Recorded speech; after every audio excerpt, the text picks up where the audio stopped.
त्या ठिकाणी आपण क्वेश्चन नंबर 28 सॉल्व करणार आहे.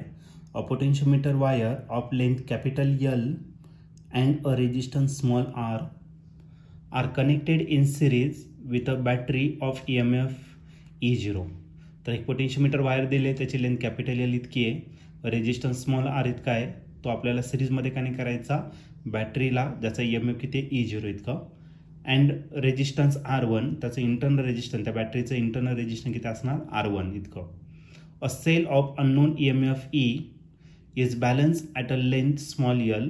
तर एक नवीन सोर्स घ्यायचा आहे, सेल घ्यायचा आहे, ज्याचा EMF किती असणार तर E इतकं, आणि बॅलन्सिंग लेंथ जी आहे ती किती येतं small l. Of the potentiometer wire the unknown EMF E is given by. तर आपल्याला अननोन EMF या ठिकाणी फाइंड करायचा आहे. हा क्वेश्चन 2020ला आलेला होता. याच्या 4 ऑप्शनपैकी पहिलं जो ऑप्शन आहे ए, त्या आहे E0 small l divided by capital L. B option आहे E0 small r divided by r plus R1 आणि small l divided by capital L. C option आहे capital L E0 small r divided by small l R1.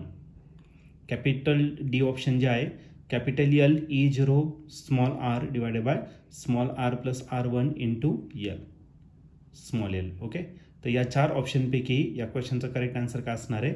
चला तर याला आपण solve करूया आणि मग डिसाईड करूया. तर या क्वेश्चनमध्ये एक पोटेन्शियोमीटर वायर दिली, ज्याची लेंथ किती तर L इतकी. तर आपण एक काम करू, डायग्राम काढू आणि डायग्रामनेच एक्सप्लेन करू. ठीक आहे, तर या ठिकाणी आपल्याला एक पोटेन्शियोमीटर वायर दिलेली आहे आणि या वायरची जी लेंथ आहे ती किती तर कॅपिटल L इतकी त्या वायरची लेंथ दिलेली आहे. ओके, आणि त्या वायरचा जो रेजिस्टन्स आहे स्मॉल r दिलेला आहे, and resistance small r connected in series with battery of EMF.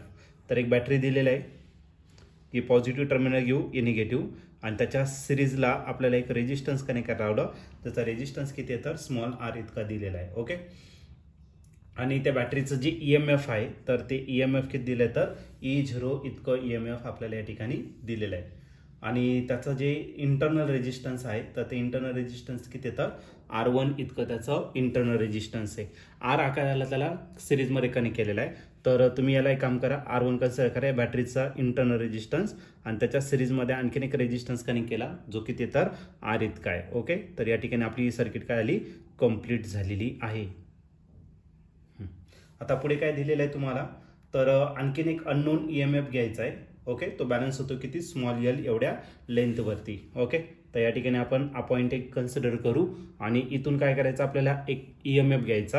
आता त्याचा पॉझिटिव्ह टर्मिनल असेल आणि हा काय आला निगेटिव्ह टर्मिनल. ओके, आणि या बॅटरीचं जे EMF आहे ते किती येतं E इतकं आहे, आणि ज्यावेळेस त्याला बॅलन्स करायची वेळ आली तर या ठिकाणी आपण गॅल्व्हनोमीटर कनेक्ट करू आणि गॅल्व्हनोमीटरचा अदर एंड आपण जॉकीच्या साहाय्याने या ठिकाणी टच करणार, आणि इथपर्यंतचं जे लेंथ आहे ते किती असणार तर स्मॉल l एवढं त्याचं लेंथ असणार आहे. ओके, तर तो अननोन EMF जो आहे E, त्याची व्हॅल्यू आपल्याला या ठिकाणी काय करायचं, फाइंड करायचा.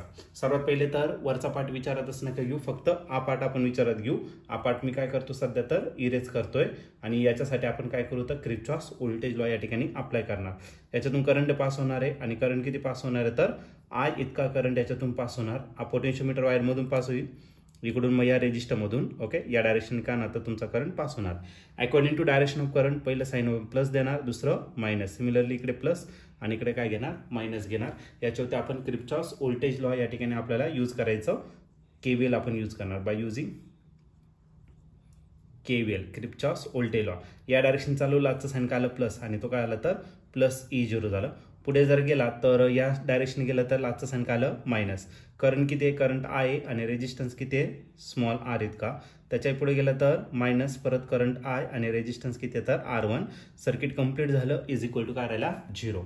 हे दोन्ही मायनस आहे, राईट साईडला काय होणार आहे प्लस. मग E0 इज इक्वल टू काय आला I small r plus I into small R1. याच्यातून कॉमन येणार आहे तुमचा काय I, आणि या ठिकाणी राहिलं R प्लस किती तर R1 इतका राहिला. ओके, मग आपल्याला करंटची व्हॅल्यू फाइंड करायचं. R आणि R1 जो इकडे मल्टिप्लाय, इकडे काय करा डिवाइड करा. मग current I is equal to काय भेटेल आपल्याला E0 divided by R plus किती राहिला R1. याला आपण इक्वेशन 1 कन्सिडर करू. ठीक आहे, आता आपल्याला या केसमध्ये पोटेन्शियोमीटर आलेलं आहे, याचा अर्थ आपण काय करणार आहे पोटेन्शियल ग्रेडियंट या ठिकाणी आपण फाइंड करणार. त्याच्यासाठी आपल्याला V लागणार, त्यासाठी आपण यूज करू Ohm's law by using Ohm's law. काय Ohm's law, V is equal to I R. R कोणता दिलेला आहे तर तुम्हाला दिलेला आहे स्मॉल आर, तर आपण स्मॉल आर इतकं या ठिकाणी कन्सिडर करणार. V तसाच आयची व्हॅल्यू इथे भेटलेली आहे फ्रॉम इक्वेशन 1 ते टाकून देऊ आपण, आणि ती किती आली तर E0 divided by small r plus R1 into करायला तर हा स्मॉल आर. कुठून आलं फ्रॉम 1. इक्वेशन 1 वरून आपण या ठिकाणी राईट करू शकतो. पण आपल्याला फाइंड काय करायचं, potential gradient by formula potential gradient.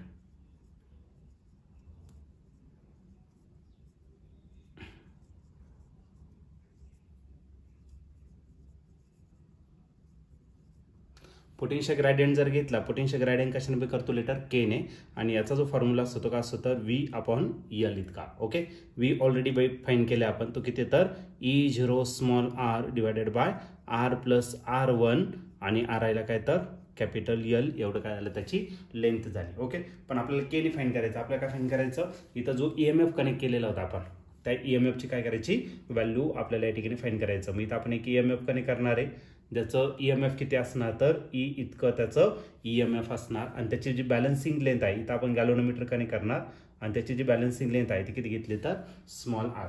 Bye principle of potentiometer जो EMF असणार, EMF हा डायरेक्टली प्रोपोर्शनल का असणार लेंथवरती. लेंथ कोणता तर स्मॉल L एवढी त्याची का असणार तर लेंथ असेल. ठीक आहे, आता डायरेक्टली जर कॅन्सल केलं तुम्हाला यावं लागेल प्रोपोर्शनॅलिटी कॉन्स्टंट. आता कॉन्स्टंट जो घेतला तो काय घेतला के, आणि या केला असं म्हटलं जातं पोटेन्शियल ग्रेडियंट. मग आपण ही व्हॅल्यू या ठिकाणी पुट करून टाकू. मग E इज इक्वल टू केच्या जागी केची व्हॅल्यू टाका, काय E0 small r divided by r plus R1 divided by L, आणि त्याला मल्टिप्लाय करायचं कशाने स्मॉल L ने या ठिकाणी आपण मल्टिप्लाय करणार. आणि या ठिकाणी तुम्ही ऑप्शन जर बघितलं तर E0 r divided by r plus R1 small L capital L, तर याचं जे ऑप्शन आहे तर ऑप्शन बी जो आहे तो या ठिकाणी आपला करेक्टली मॅच होतोय. मग या क्वेश्चनचं जे आन्सर असणार ते ऑप्शन बी असेल. ऑप्शन बी म्हणजे काय, E is equal to E0 small r divided by small r plus R1 into small L upon capital L. तर हे झालं त्या क्वेश्चनचं करेक्ट आन्सर, म्हणजे ऑप्शन बी हे त्याचं करेक्ट आन्सर असेल.